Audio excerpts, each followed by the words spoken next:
नमस्कार दोस्तों, मैं अंकुर उपाध्याय स्वागत करता हूं आप सभी का एक बार फिर से अपनी नई वीडियो में। दोस्तों यहां पे आप सभी के साथ बात करने वाला हूं 3 स्टॉक्स के बारे में जिनके नतीजे आए हैं वीकेंड के दौरान और रिजल्ट्स के बाद आज आपको रिएक्शन देखने को मिल रहा है। रिजल्ट्स की बात करें तो रिजल्ट्स तो ठीक ठीक लग रहे थे, लेकिन रिएक्शन नेगेटिव साइड पे आ रहा है। पहला स्टॉक है दोस्तों श्रीराम फाइनेंस, जिसके नंबर्स कहीं से कहीं तक आपको शायद खराब नहीं लगेंगे। 0.4% नीचे है ये स्टॉक। गिरावट के पीछे का बड़ा रीजन मैं आप सभी के साथ स्टार्टिंग में ही शेयर करना चाहूंगा। कंपनी ने AUM ग्रोथ का अनुमान घटा दिया है। जो पहले 18% था वो 15% कर दिया है। ये बहुत बड़ा चेंज, बहुत बड़ा नेगेटिव पॉइंट है। यानी आगे की ग्रोथ को लेकर कंपनी थोड़ी सी नर्वस दिख रही है इस समय, और आई थिंक इसी वजह से शेयर गिरा है। जब आप गाइडेंस में कोई कमी करते हो ना, तो मार्केट उस पर शार्प रिएक्ट करता है, क्योंकि फिर बाजार वैल्यूएशन एडजस्ट करने की कोशिश करता है, सेंटीमेंट्स नेगेटिव हो जाते हैं। मार्केट ये मानने लगता है कि जब कंपनी खुद ही इतना नेगेटिव बता रही है तो शायद ज्यादा नेगेटिव भी हो सकता है, क्योंकि ज्यादातर कंपनियां ऐसी होती हैं, अगर वो ₹1 का घाटा बताती हैं तो 1.5 का घाटा आता है। बहुत कम कंपनियां ऐसी होती हैं जो 1 का घाटा बोल रही हैं तो शायद 75 पैसे का ही करेंगी। बहुत कम होती हैं ऐसी कंपनियां। हालांकि आप अगर कल के नंबर्स देखें और कम ब्रोकरेज हाउसेस की रिपोर्ट देखें तो वो तो बहुत स्ट्रांग है। जैसे कि नंबर्स देखें आप, 3000 करोड़ का मुनाफा पोस्ट करा, 2700 करोड़ का अनुमान था, much better than expected. Asset quality में सुधार था, ₹6 प्रति शेयर का डिविडेंड था। AUM टोटल 3 लाख करोड़ पे पहुंच गया है। क्वार्टर ऑन क्वार्टर 3.62% की ग्रोथ थी। YOY 14.85% की ग्रोथ थी। Company plans to double AUM 7 lakh crore with help from MUFG's investment.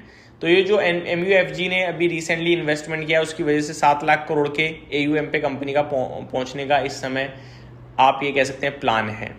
Brokerage houses क्या कहती हुई दिखी हैं। HSBC ने बाय की रेटिंग दी, ₹1200 का लक्ष्य दिया। Q4 के अर्निंग्स ने बीट करा है, ये बोला है। जो ग्रोथ है वो 16% AUM की कैगर से बढ़ते हुए देख रहे हैं। सब कुछ अच्छी बात कर रहे हैं ये। सेम नमूरा की तरफ से बाय की कॉल है, ₹1200 का इनका भी लक्ष्य है। अनुमान को बीट करा है, मुनाफे के अनुमान को बीट करा है। दमदार ग्रोथ दिखती है, इन्हें भी सब कुछ अच्छा लग रहा है। CLSA ने आउट परफॉर्म की रेटिंग दी है, 1150 की बात कर रहे हैं। प्रॉफिट ने अनुमान को बीट करा है। AUM ग्रोथ 15% दिख रहा है। तो सब कुछ सबको सही दिख रहा है, लेकिन स्टॉक का प्राइस नीचे है। मॉर्गन स्टैनली श्रीराम फाइनेंस पे ओवरवेट की रेटिंग दे रहे हैं, ₹1250 का व्यू है इनका। नंबर्स अच्छे लगे हैं इन्हें। सेम मैक्वायरी की तरफ से आउट परफॉर्म की रेटिंग, ₹1220 का लक्ष्य है इनका। Q4 ने बीट कराया अनुमान को। सेम कोटक इंस्टीट्यूशनल इक्विटीज की तरफ से एड की रेटिंग है, ₹1100 का लक्ष्य दिया है इन्होंने। बट एक कमेंट, AUM ग्रोथ का जो गाइडेंस है वो पहले 18% था, अभी 15%, और इसीलिए शायद नीचे है। मेरा मानना ये है ₹974 के आसपास जो स्टॉक ट्रेड कर रहा है, यहाँ पे बेचने का भाव नहीं है, ये लेने का ही भाव है अगर आप एक लॉन्ग टर्म इन्वेस्टर हैं तो। बहुत ही अच्छी कंपनी लगती है मुझे ये। दूसरा है दोस्तों एक्सिस बैंक। इसके नंबर्स में भी कोई कमी नहीं दिखती मुझे और स्टॉक नीचे आ गया है। यहाँ पे मार्केट ये कह रहा है कि भैया पहले ही चल चुका था शेयर। ये थोड़ा थोड़ा आप कह सकते हो पॉसिबल है भी, इसीलिए मैंने भी कहा था कि अच्छे नंबर्स हैं, ऊपर आना चाहिए, बट नीचे में कहीं ना कहीं हमें एक स्टॉप लॉस लगा के चलना चाहिए। वो ₹1290 का दिया था मैंने आप सभी को। आज का लो 1299 का है, 1317 पे ट्रेड कर रहा है। तो ठीक है, नंबर्स तो अच्छे ही थे, बट पहले से चला हुआ था तो थोड़ा नीचे आ गया है।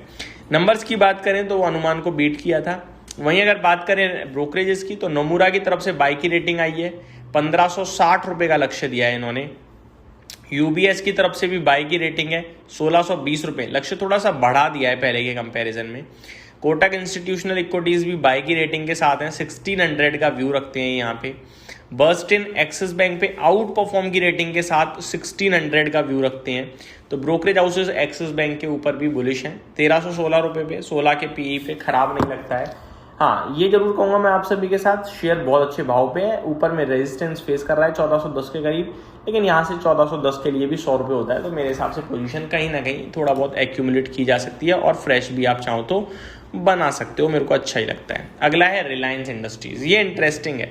मिक्स नंबर है, ये मैंने आप सभी के साथ कंटिन्यू बेसिस पे शेयर किया था कल। नीचे खुला 1311, अभी 1340 खड़ा है, 1% नीचे था, अभी 1% ऊपर है। बहुत ही अच्छा रिएक्शन है मेरे हिसाब से बाजार का। मार्केट पहले कंफ्यूज था लेकिन अभी थोड़ा ऊपर आ रहा है और ठीक है, कोई दिक्कत नहीं है, क्योंकि सबको पता था नंबर्स खराब आने के चांसेस हैं। थोड़े से अनुमान के प्रॉफिट के आंकड़े के हिसाब से खराब भी थे, लेकिन रेवेन्यू में बहुत अच्छा करा है कंपनी ने।